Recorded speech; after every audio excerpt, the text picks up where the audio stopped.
Students, আমি রম্মানী মিত্র আচার্যর class 9 এর জীবন বিজ্ঞান ক্লাসে তোমাদের স্বাগত।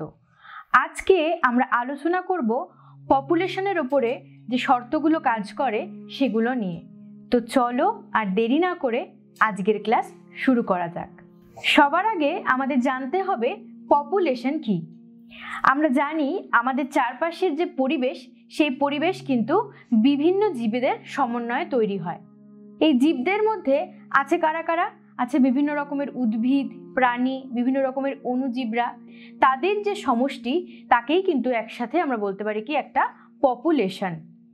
এবার এই পপুলেশন বাড়বে না কমবে তা কিন্তু নির্ভর করে বিভিন্ন শর্তের উপর।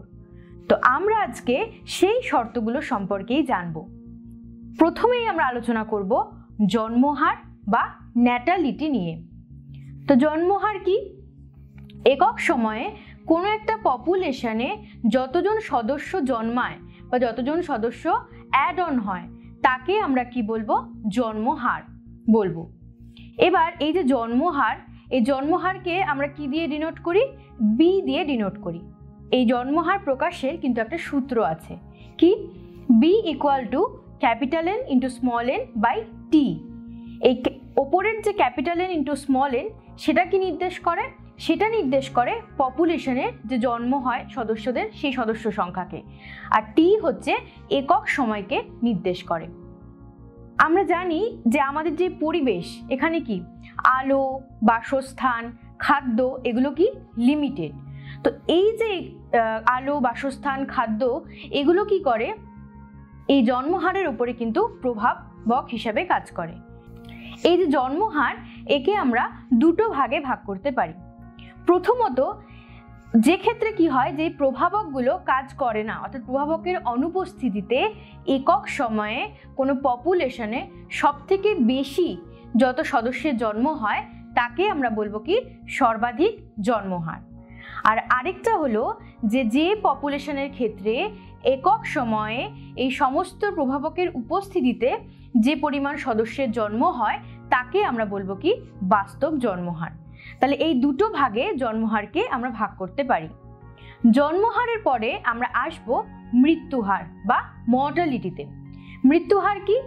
একক সময়ে কোনো পপুলেশনে যতজন সদস্য সংখ্যার মৃত্যু হয় তাকে আমরা বলবো কি মৃত্যুহার বা মর্টালিটি। এবার মৃত্যু কিভাবে হয়? স্বাভাবিক নিয়মে যখন মানুষের বয়স হয়ে যায় সেই বার্ধক্যজনিত কারণে মৃত্যু হয়। তাছাড়াও কি হয়, বিভিন্ন রোগের দ্বারা রোগাক্রান্ত হয়ে বা কোথাও কি হয় অপুষ্টির শিকার হয়ে বা খাবারের অভাবে মানুষের মৃত্যু ঘটতে পারে। তাছাড়াও এই যে মৃত্যুহার, এই মৃত্যুহারকে আমরা কি ডি দিয়ে ডিনোট করতে পারি। তা এই মৃত্যুহারের যে সমীকরণ সেটা কি? D equal to capital N into D by টি।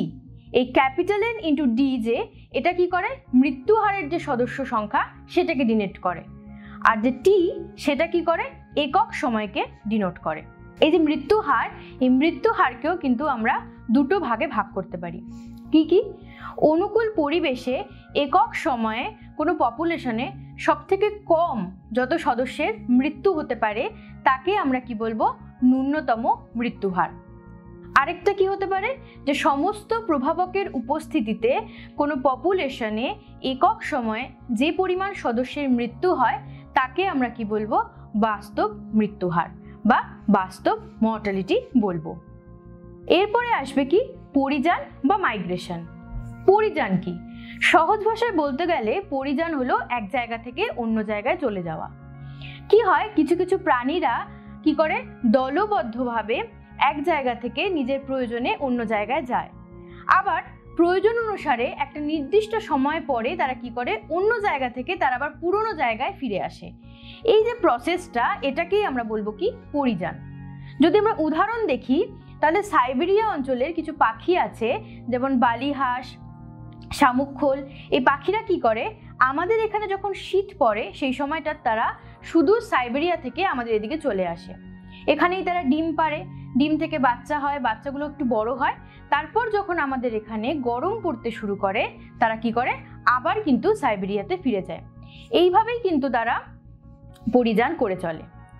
এছাড়াও দুটো পয়েন্ট সম্পর্কে আমরা জানবো। একটা হলো অভিবাসন, আরেকটা হলো প্রবাসন। অভিবাসন কি? যে কোনো পপুলেশনে যখন কিছু সংখ্যক নতুন সদস্য যুক্ত হয় তখন কি হয়, পপুলেশনের সদস্য সংখ্যা বৃদ্ধি পায়, তো একে আমরা বলবো কি অভিবাসন। আর প্রবাসন কি? কোনো পপুলেশনে যখন কিছু সংখ্যক সদস্য পপুলেশন ছেড়ে চলে যায় তখন কি হয়, পপুলেশনের সদস্য সংখ্যা হ্রাস পায়, একে আমরা বলবো কি প্রবাসন। তাহলে আজকের ক্লাসে আমরা আলোচনা করলাম পপুলেশনের উপরে কি কি শর্ত কাজ করে সেগুলো নিয়ে। আচার্যর পরবর্তী জীবনবিজ্ঞান ক্লাসে আমরা আলোচনা করব কমিউনিটি স্তর নিয়ে। ততক্ষণ তোমরা আচার্যের সঙ্গে থাকো, পড়তে থাকো, জানতে থাকো।